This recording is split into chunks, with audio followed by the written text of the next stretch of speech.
안녕하세요. 한밤의 기막힌 투자 토요일 일요일 방송의 송하나 김지성입니다. 우리 한밤의 기막힌 투자 주말 방송에서는요. 주식 잘 가르쳐주는 동네 백수 오빠라는 코너로 진행되고 있습니다. 한밤 주제백에서는 송하나 저 김지성이 시청자 여러분들을 위한 질문을 스튜디오에서 진행을 하고요. 뒤에서는 김정철 본부장님과 함께 재미난 주식 교육 시간으로 찾아뵙습니다. 그럼 우리 한밤 주제백 어떻게 참여하는지 알려드리도록 하겠습니다. 바로 노란통 메신저에서 검색 버튼 누르시고 팍스TV, 송하나 김본, 한밤 주제백을 치면 주식 교육에 필요한 영상들을 매일 만나보실 수 있고요. 또 화면에 보이시는 QR코드를 휴대폰으로 간단히 찍고 입장하실 수도 있습니다.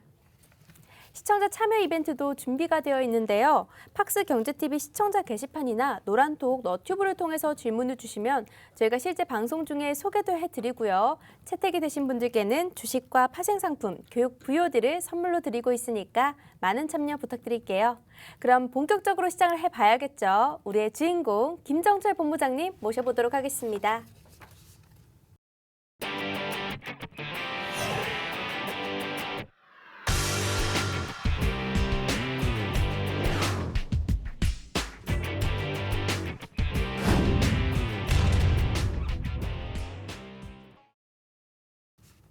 본부장님 안녕하세요. 네, 안녕하십니까. 오늘도 녹화로 진행이 되고 있는데 금요일이잖아요. 네. 한 주를 정리해 보는 김에 오늘 금요일 시장은 조금 어떤가요?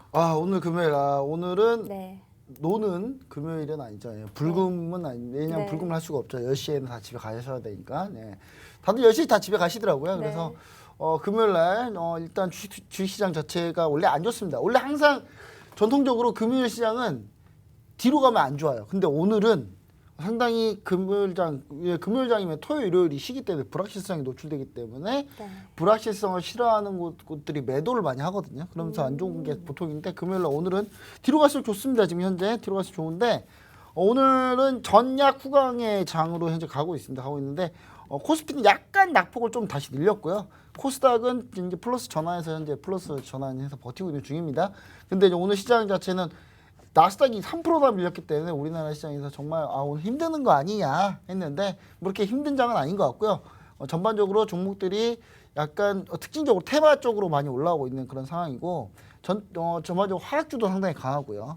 일부의 컨택트 종목들 위주로 많이 강하기 때문에 우리 시청자 여러분들이 반드시 이런 강한 종목들 위주로 그다음에 금리 상승 수혜주들 뭐가 있습니까?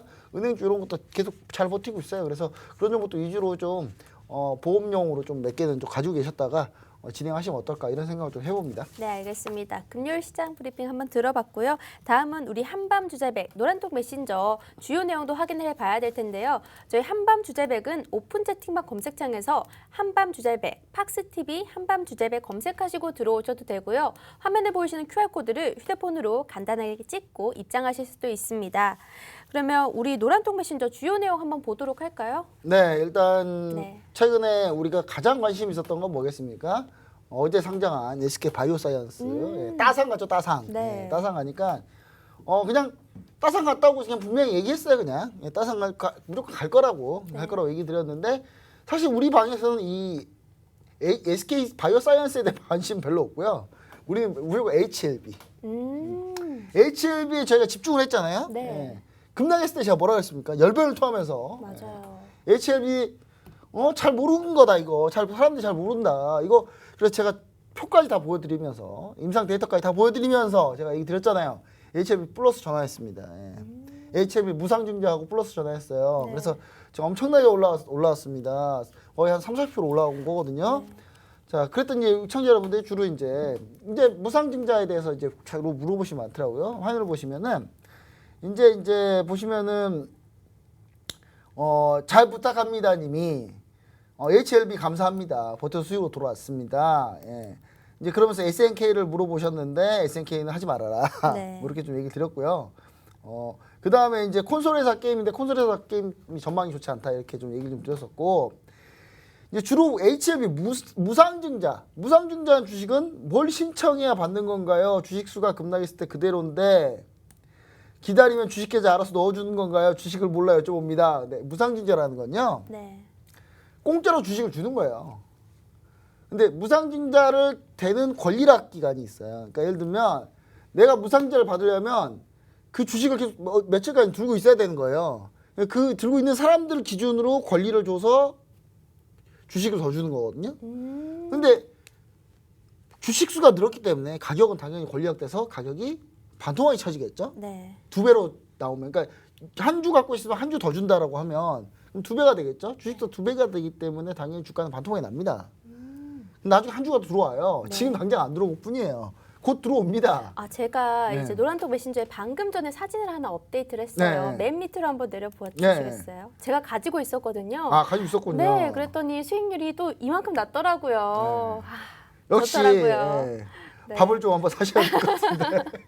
일단 그래서- 밥 얻어 먹어야 될 것 같은데 원래 네. 우리 방송 컨셉이 원래 네. 우리 방송 컨셉이요. 원래 이제 보시면 아시겠죠. 우리 방송 컨셉이 원래 제가 밥 사달라는 컨셉이에요 항상. 네. 근데 김종 아나운서님이 밥을 안 사주고 계세요. 근데 일단은 뭐 그렇지만 네. 뭐 이게 22%면 바로 잡진 않으셨네요. 네. 예. 거의 밑에 바닥에 잡진 그때 HLB 않으셨는데. 한차 하한가 네. 갔을 때 이제 네. 그 노란톡 메신저에서 우리 얘기가 나왔었잖아요. 네. 저는 그때 들어갔거든요. 아, 그럼 약간 먼저 들어가셨군요. 네. 한 점 더 약간 밀렸다가 다시 반등했는데. 네. 이제 그런 상태인데 그래서 요 무상증자 주식이 곧 들어오니까 우리 시청자 여러분들 걱정하지 마세요. 곧 들어와요.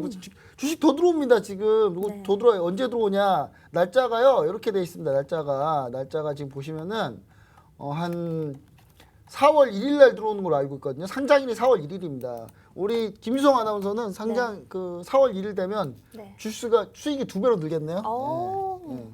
수익이 2배로 늘어요. 좋은데요? 어차피. 예. 2배로 늘겠네요. 그러니까 네. 지금 여기 찍힌 거가 곱하기 2 정도가 됐거든요. 아. 예. 그래서 곱하기가 좀 넘겠네요. 네. 왜냐면 신주가 39,000 얼마에, 그러니까 지금 원래 반토막 가격보다 더 싸게 들어오거든요. 네. 예, 더 싸게 들어오니까 수익률이 더 높아질 겁니다. 예.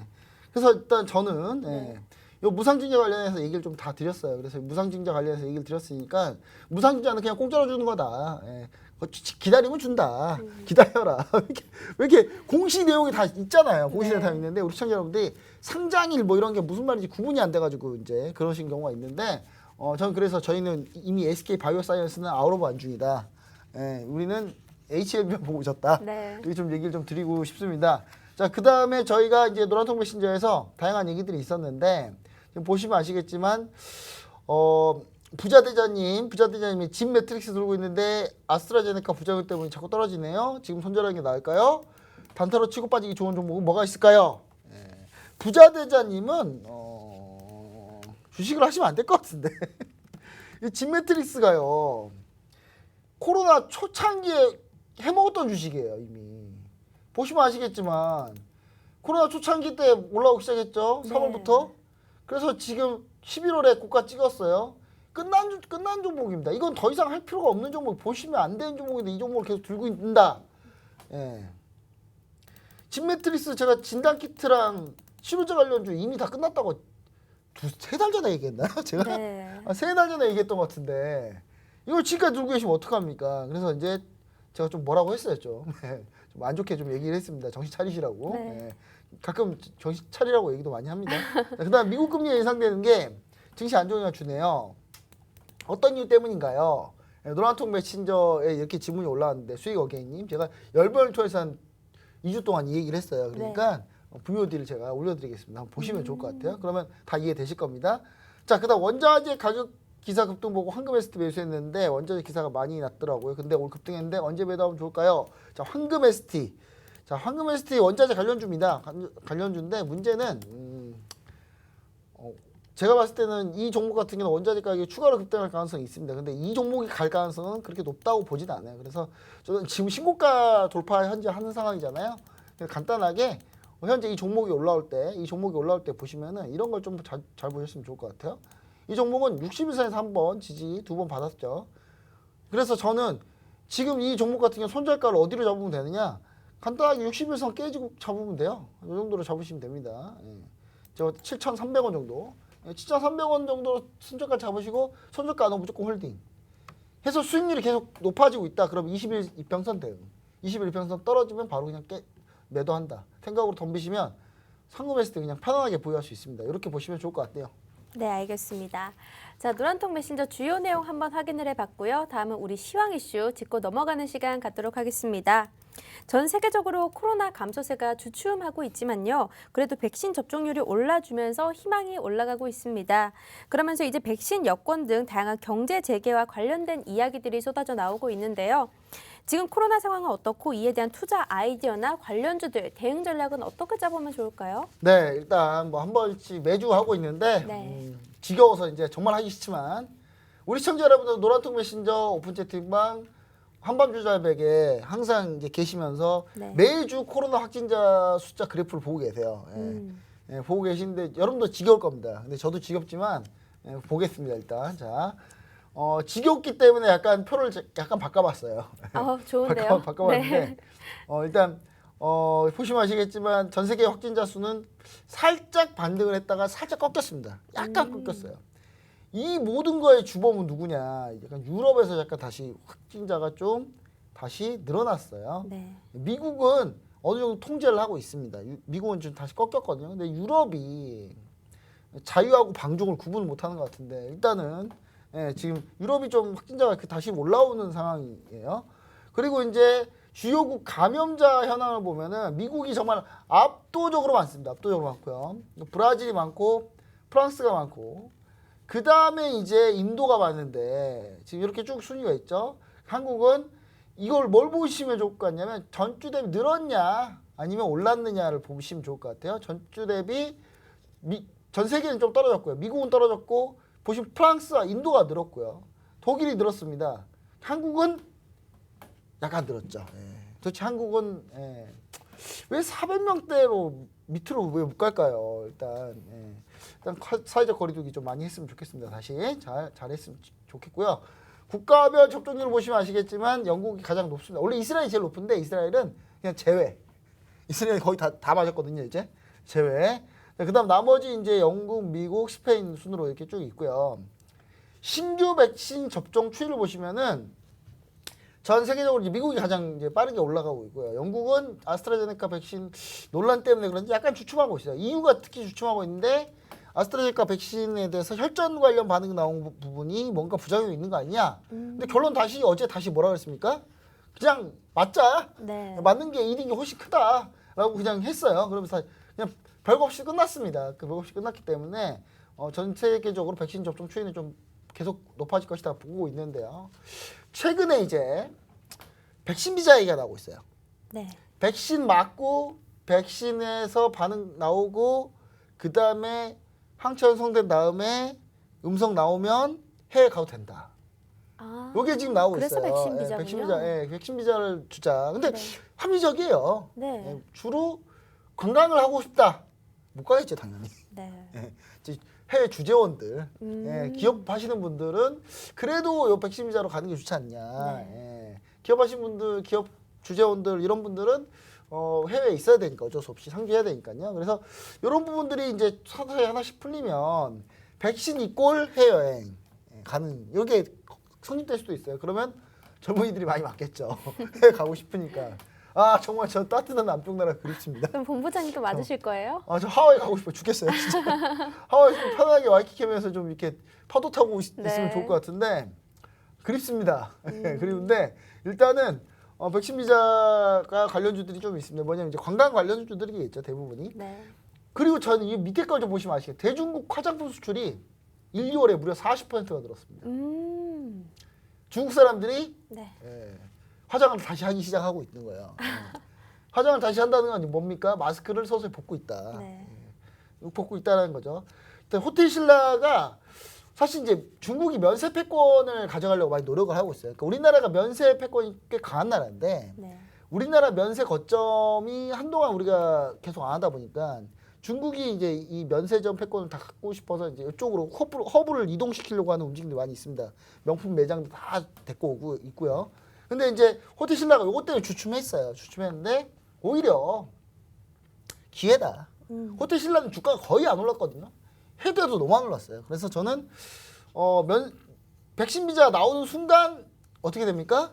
호텔 신라는 간다. 이렇게 보시면 좋을 것 같고요. 음식료 업종 전반적으로 반등이 예상되고 있고요. 그 다음에 이제 우리 컨텐츠 쪽엔 J 콘텐츠들이 카지노는 원래 파라다이스인데 롯데관광개발이 조금 더 괜찮은 것 같고 최근에 코스맥스가 저는 화장품 중에는 탑픽이라고 보고 있습니다. 탑픽이라고 보고 있어서 아모레퍼시픽 다음으로 탑픽이라고 보고 있는데 이 코스맥스를 반드시 우리가 염두에서 보시면 좋을 것 같은데 한번 차트를 보도록 하겠습니다. 자, 먼저 자 보시면 J콘텐트리입니다. J콘텐트리가 요즘에 막장 드라마를 안 하고 있더라고요. 그래서 막장 드라마를 안 하고 있어가지고 이거 막장 드라마 할 때 부부의 세계라는 드라마 할 때 잘 나갔는데 네. 요즘은 그냥 일반 것만 하고 있어요. 근데 여기서 요즘에 이제 OTT들이 워낙 많이 들어오고 있기 때문에 J콘텐트 같은 경우 21선이 기회를 주고 있어요. 계속 기회를 주고 있기 때문에 저는 21선 맞다는 자리는 매수해도 된다 이렇게 보여지고 있고요. 외국인과 기관 순매수. 요즘에 드라마 제작사들이 뭘 하고 있느냐, OTT 회사들이 오히려 드라마를 만들어 달라고 돈을 주고 다녀요. 그 제작비가 엄청나게 들어오죠. 물론 그 제작비에서 많이 남기지 못해요. 이 중소 제작 드라마 J콘텐트 같은 경우는. 네. 그런데 이제 문제는 뭐냐면 그렇게 하다 보니까 퀄리티가 좀 올라갔어요. 드라마 퀄리티 전체적으로 좀 올라갑니다. 그래서 이 전체적으로 드라마 퀄리티가 올라간 부분, 이 올라간 부분들이 상당히 좀 괜찮다. 저는 약간 이렇게 좀 보여져서 J콘텐트가 OTT 쪽에서 많이 수주를 받을 거다. 이렇게 좀 생각을 해봅니다. 그래서 J콘텐트를 보고 있고요. 그 다음에 롯데관광개발 보도록 하겠습니다. 롯데관광개발도 그동안 많이 올라왔다가 한번 한때 쉬었어요. 쉬었는데 지금 이제 이평선에 왔다 갔다 하고 있는데 롯데관광개발은 카지노가 정말 안 좋을 때 카지노 안 하고 있다가 이제 카지노를 이제 막 세팅했습니다. 이제 막 세팅을 해서 카지노 이제 막 세팅했으니까 적자는 그렇게 크지 않겠죠. 그래서 저는 롯데관광개발이 워낙에 레저 쪽 사업은 상당히 잘하고 있기 때문에 파라다이스하고 이제 같이 볼 수 있는데 올해 이제 지금은 롯데관광개발이 좀 더 낫다라고 보여지고요. 파라다이스는 약간 21 2평 지금 하회한 모습이기 때문에 요거는 다시 돌아오기 전까지는 롯데관광개발이 좀 더 낫지 않나 이렇게 좀 얘기를 좀 드리고요. 그 다음에 코스맥스입니다. 대중국 화장품 수출이 상당히 많이 늘었어요. 상당히 많이 늘었다는 얘기는 결국 뭡니까? 결국 코스맥스의 우리나라 화장품들이 거기서 많이 수출이 된 것도 있지만 중국에도 화장품 회사들이 많을 거 아니에요. 그럼 그 회사들이 다 잘 팔고 있다는 얘기겠죠. 잘 팔고 있다는 얘기는 무슨 얘기냐? 그럼 OEM을 하고 있는 이 코스맥스. 중국 화장품 OEM 하고 있거든요. 네. 중국 화장품 브랜드들 코스맥스가 만들어주고 있어요. 다 만들어주고 있으면은 당연히 여기는 실적이 좋을 수밖에 없다 이렇게 생각을 할 수 있겠고요. 그래서 이 종목도 역시 쭉 보시면 좋지 않을까. 코스맥스는 지금 몇 번째 계속 얘기하고 있습니다. 계속 얘기하고 있으니까 같이 좀 보시면 좋을 것 같고 전략을 이쪽으로 좀 보시면 좋을 것 같습니다. 네, 알겠습니다. 자, 코로나 관련주 대응 전략까지 한번 세워봤는데요. 다음 이야기로 넘어가기 전에 여기서 잠시 쉬었다가 돌아오도록 하겠습니다.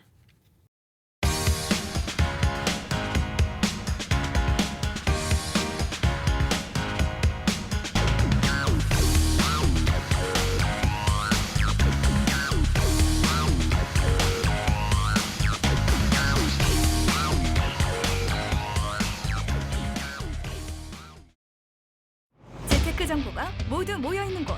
컨텐츠 제작 기업 유엠박테크를 소개합니다. 퀄리티 있는 인트로 모션 그래픽 제작으로 국내 주식 전문가들의 수준 높은 영상미와 아이덴티티를 제공해드립니다.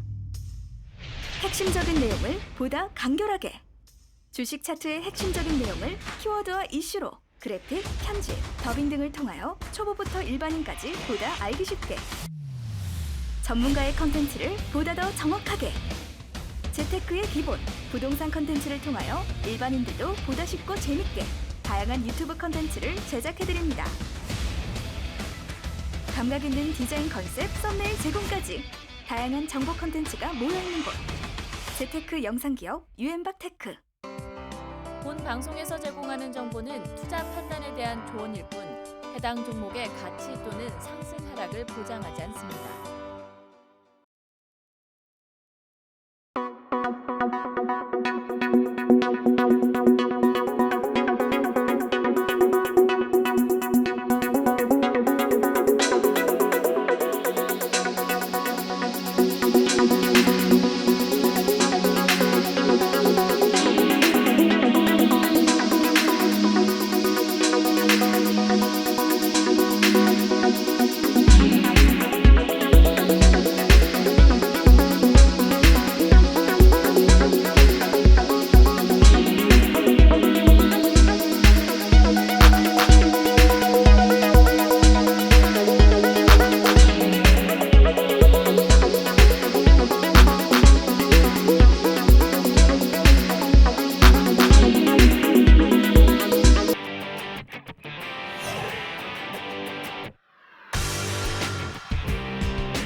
자, 저희 노란통 메신저에 입장하시는 방법은요. 오픈 채팅방 검색창에서 한밤 주제백을 검색하고 들어오시거나 이제 화면에 보이시는 QR코드를 휴대폰으로 간단하게 찍고 들어오시면 되는데요.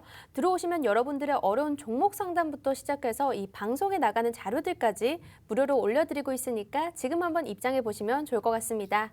그럼 이번엔 두 번째 시황 이슈로 넘어가 보도록 하겠습니다. 폭스바겐이 배터리 데이 때 각형 배터리 일원화 계획을 발표를 했습니다. 그러면서 파우치형 배터리 국내 2차 전지 배터리 업체들이 타격을 받고 있는데요. 이게 어떤 상황인지 또 관련주들 주가 전망에 대해서 설명해 주시면 좋을 것 같습니다. 예, 지금 이제 폭스바겐 같은 경우가 네. 상당히 좀 시장에 영향력이 큰 자동차 회사예요. 자동차 회사인데 여기에서 지금 이런 얘기를 한 거거든요. 근데 배터리 데이 때 이제 여기 이런 얘기를 했는데 폭스바겐의 배터리 데이 때 이런 얘기 각형 배터리 이론하겠다는 계획은 도대체 무슨 꿈꾸이고 무슨 심보냐에 네. 대해서 한번 자세히 한번 보도록 하겠습니다. 자, 폭스바겐 각형 배터리 일어나 이 말은 무슨 배터리를 각형으로 만든다. 그러니까 우리가 흔히 보는 네모 직사각형 네모로 만든 그 배터리 좀 이따 화면을 보여드릴 텐데 저희가 그 각형 배터리가 어떻게 생겼는지. 근데 그걸로 다 일어나겠다 자기들은. 이런 전략인데 일어나겠다는 얘기는 즉 무슨 얘기냐? 내재화하겠다. 야 내재화하겠다 무슨 얘기야? 우리가 다 해먹겠다. 우리가 다 만들겠다. 결과적으로는 우리가 앞으로 우리가 그냥 다 만들어 먹겠다.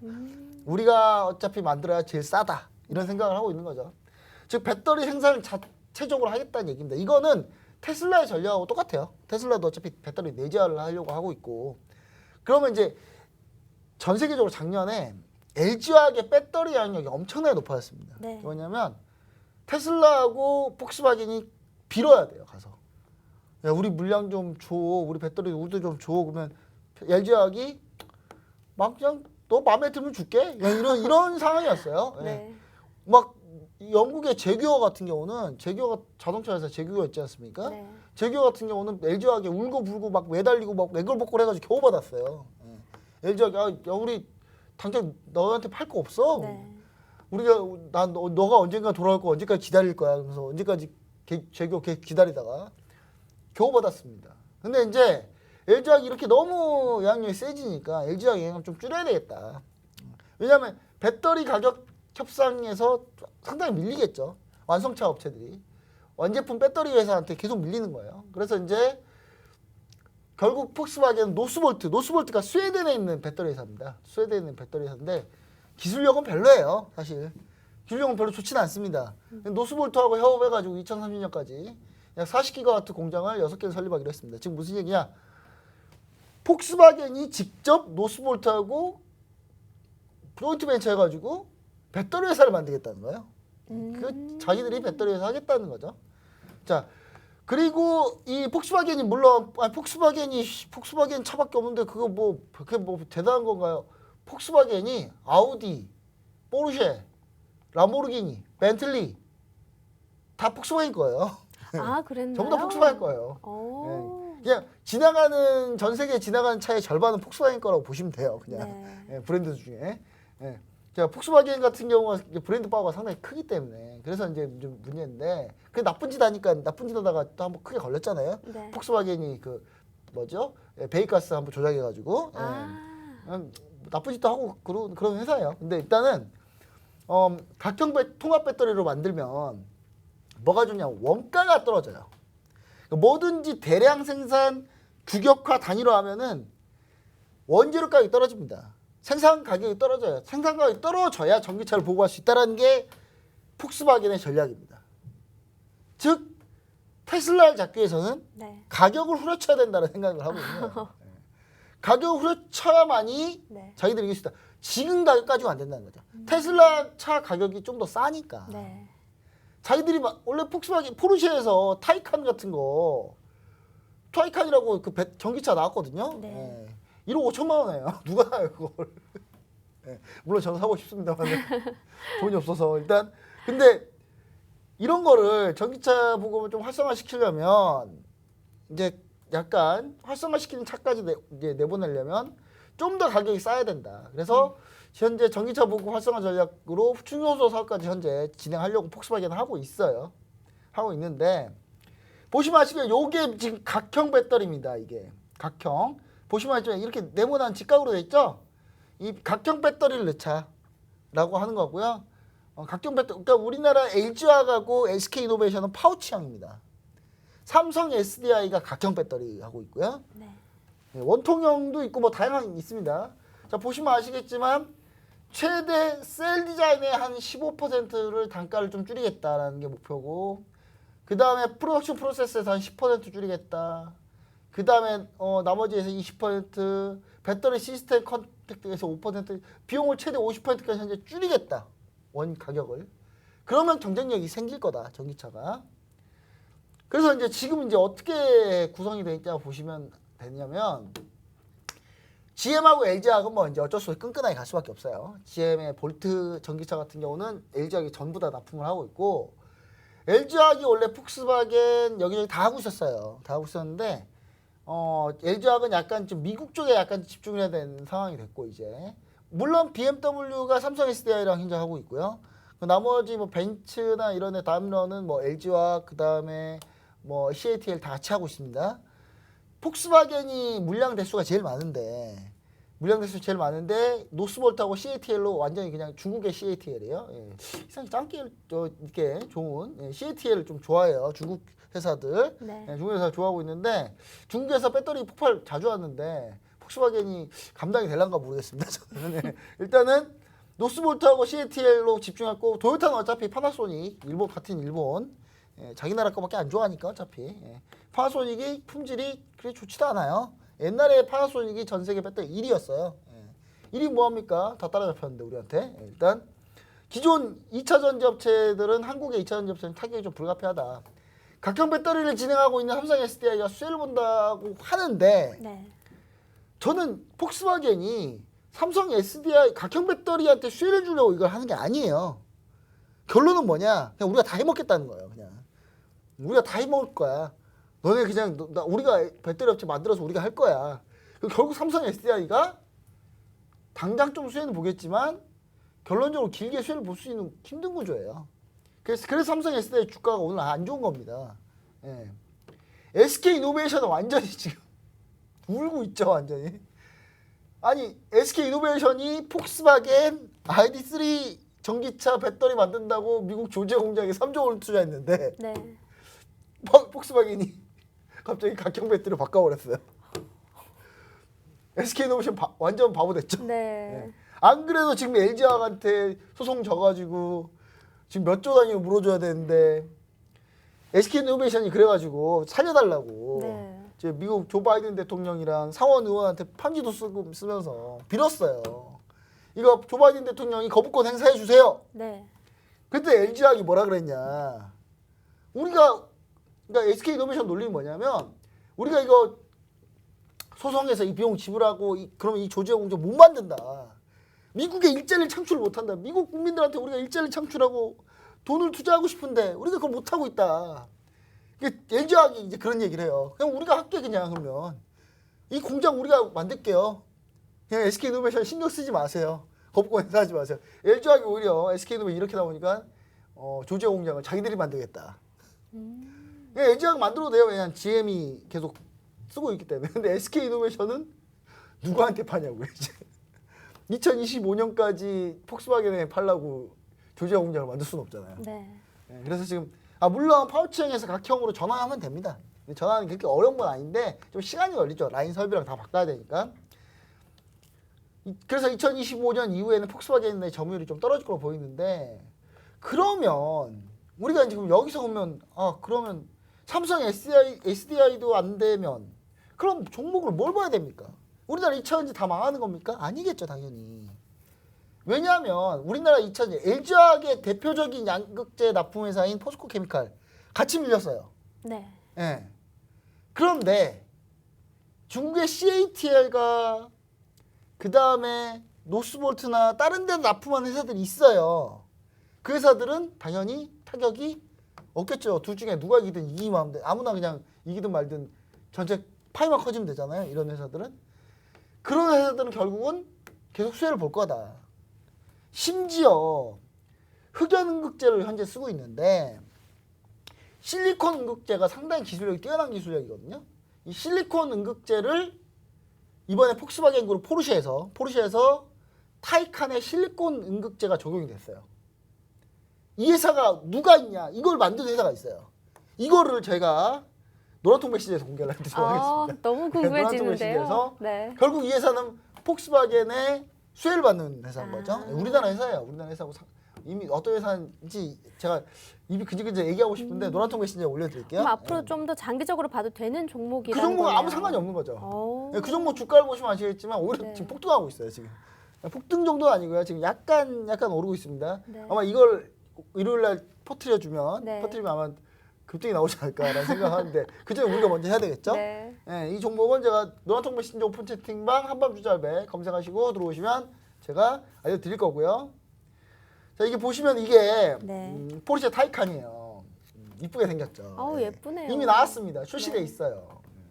옵션 좀 넣으니까 2억 넘어가더라고요. 아, 못 사겠더라고요. 네. 네. 일단 각형이 노스볼트 CATL인데 노스볼트와 CATL의 소재 장비를 납품한 회사가 수혜를 보겠죠. 오히려 또 이런 회사들 뭐가 있습니까? 이노메트리까지만 공개했어요, 제가. 이노메트리요. 네, 이노메트리는 검사 장비하는 회사인데 네. CATL에 이미 하고 있습니다. 이미 하고 있기 때문에 뭐 폭스바겐이 뭔 짓을 하든 상관이 없는 회사겠죠. 네. 자, 그러면 이거 말고도 소재 장비 회사들 한번 볼게요, 제가.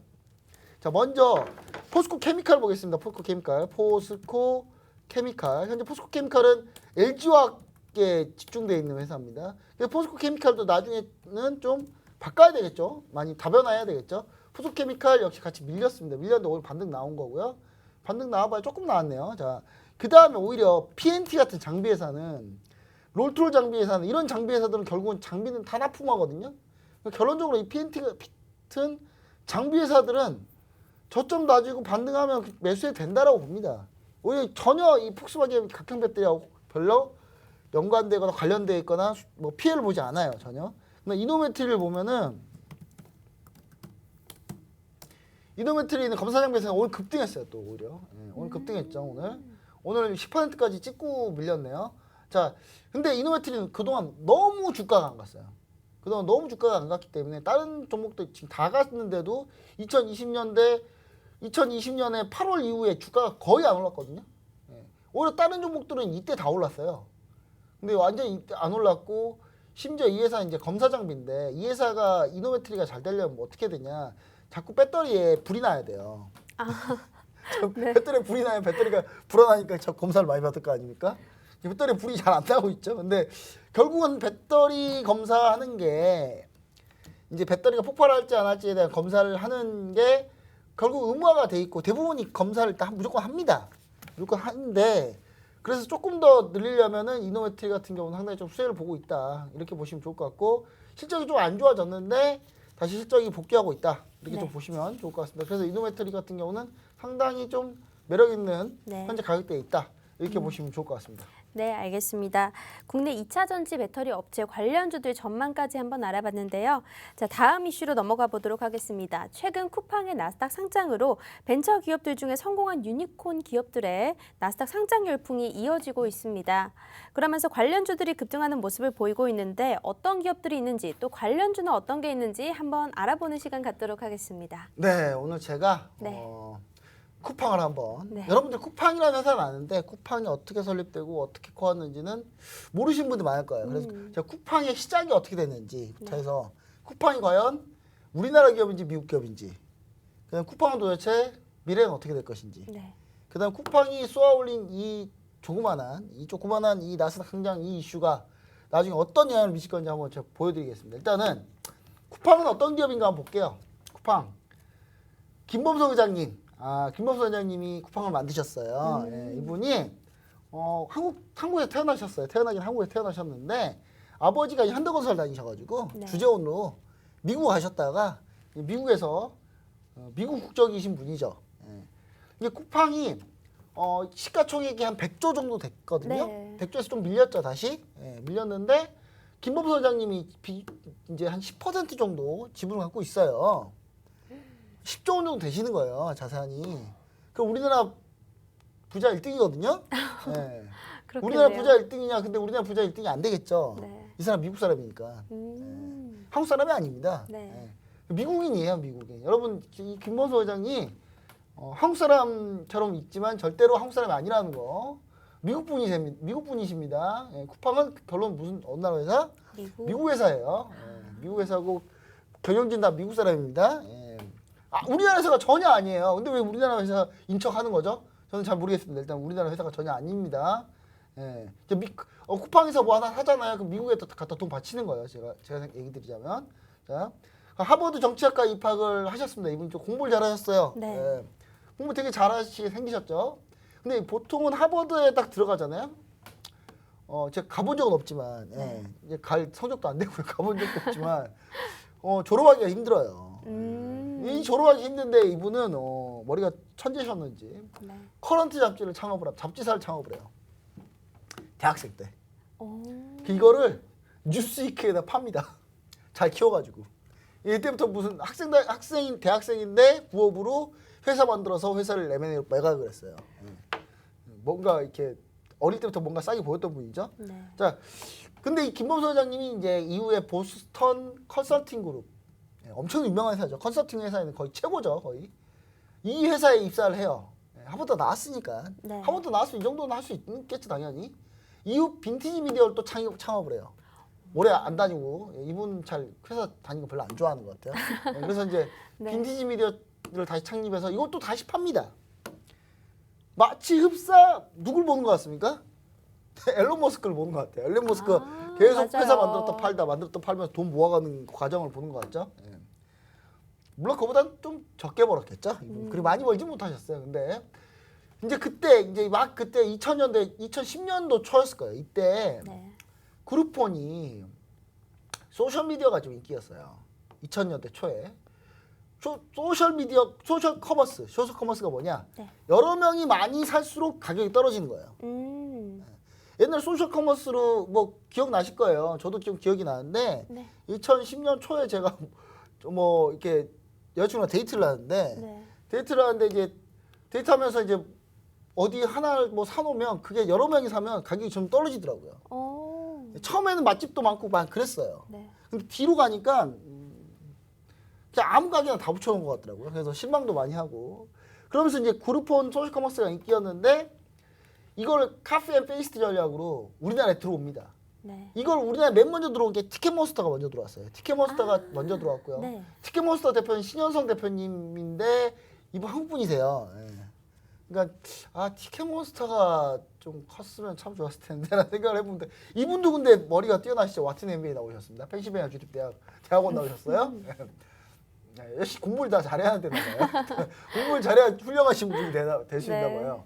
이분도 심지어 이분은 맥킨지 컨설팅 그룹에 있었어요. 그래서 컨설팅 그룹 출신들이 좀 잘 하시는 것 같습니다. 그래서 이후에 이제 쿠팡은 3개월 뒤에 오픈하면서 티켓몬스터가 사실은 먼저 1위 사업자였고 2위가 쿠팡이었는데 초기 성공에 비해서 이 소셜 커머스가 초기에 금방 올라왔는데 이 맨날 이 거래 계약된 제휴된 점포들 늘리려고 아무 점포나 막 넣다 보니까 이 이미지 관리가 안 되는 거예요. 그래서 소셜 커머스가 별로 이미지 관리 안 되다 보니 사람들이 불만이 많고 그러다 보니 자꾸 마케팅은 때려 붓는데 실적은 안 나오고 돈만 적자가 엄청나게 났죠. 엄청나면서 우리나라의 3대 소셜 커머스가 뭐 있었습니까?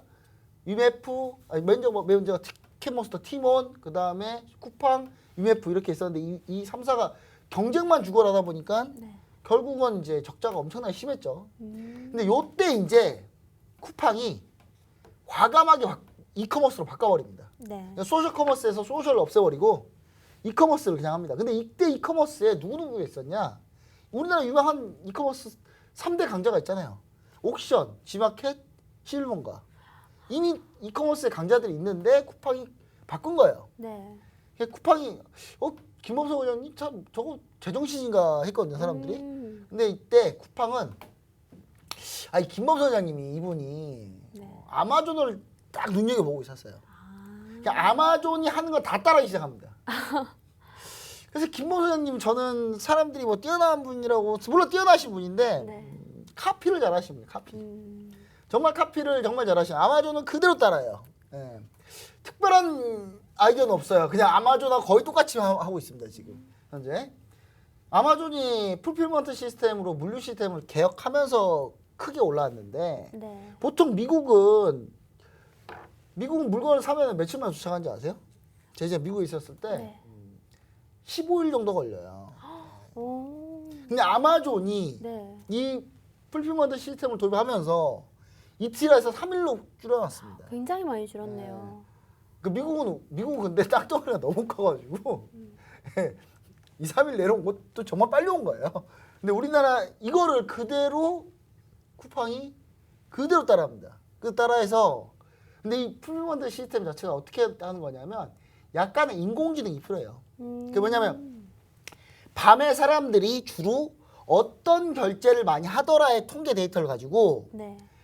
밤에 많이 주로 구매하는 상품들을 물류에 1번으로 배치해 놓고 그게 물류에서 빨리빨리 나가게끔 미리 세팅을 다 해놓는 거죠. 그러면서 당일 배송이 가능해졌던 거예요. 그러니까 약간의 AI 플러스 근데 지금 고도화된 AI가 필요하겠죠 이제는. 네. AI와 플러스 뭐가 있습니까?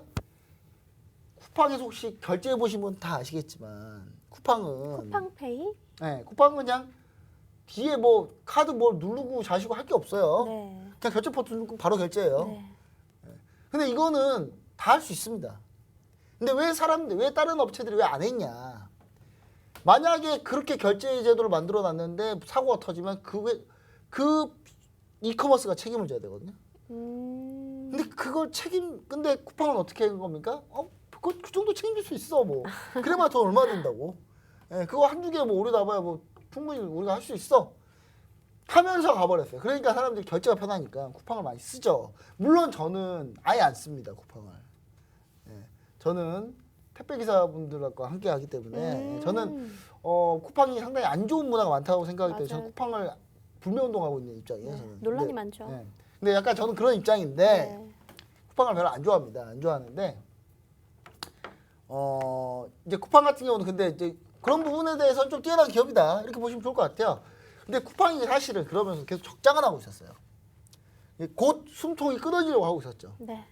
곧 숨통이 끊어지면 신세계랑 전부 다 이렇게 군침을 흘리고 있었죠. 그래 숨통만 끊어지면 내가 저거 인수하면 되겠다. 그러면 이제 자동으로 이커머스 바로 올라가 있구나. 네. 쓱닷컴 같은 경우는 정말 쿠팡이 망하길 빌고 있었어요. 아. 네. 쿠팡이 오늘 내일 할 때 딱 들어가서 그래 내가 살게 통합 쓱닷컴 통합 이렇게 하려고 했었는데 갑자기 일본의 소프트뱅크 회장 손정희 회장님이 투자를 해버려요. 여기다가 쿠팡에다 투자를 해버리니까 이 숨통이 곧 넘어갈 것 같은 쿠팡이 다시 올라선 게 된 거죠. 그래서 이제 쿠팡의 김원선 회장님이 약간 뛰어나신 부분은 뭐냐, 네.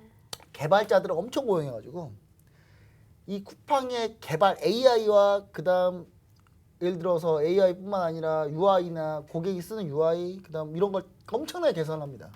이쪽에 상당히 특화를 잘 해놨어요. 그래서 결국 이 쿠팡이 성공을 한 거죠. 그래서 나스닥 상장까지 간 겁니다. 그래서 아마존 전략으로 계속 따라가고 있어요. 아마존이 하는 거 그대로 나가고 있습니다. 예. 심지어 아마존이 이상한 거 하면 이상한 거 다 따라할 거예요 아마. 근데 딱 하나 따라 못 하더라고요. 어떤 건데? 우주선 발사는 안 할 생각. 아, 그렇죠. 돈이 그거는 없어서. 좀 일단은 근데 요게 이제 시장에 큰 반향을 일으킨 게 뭐냐면 원래 신세계나 현대나 롯데가 네. 노리고 있었어요 쿠팡을. 음. 쿠팡이 돈 없으면 네. 딱 자기들이 들어가서 싹 갖고 오려고 그랬어요.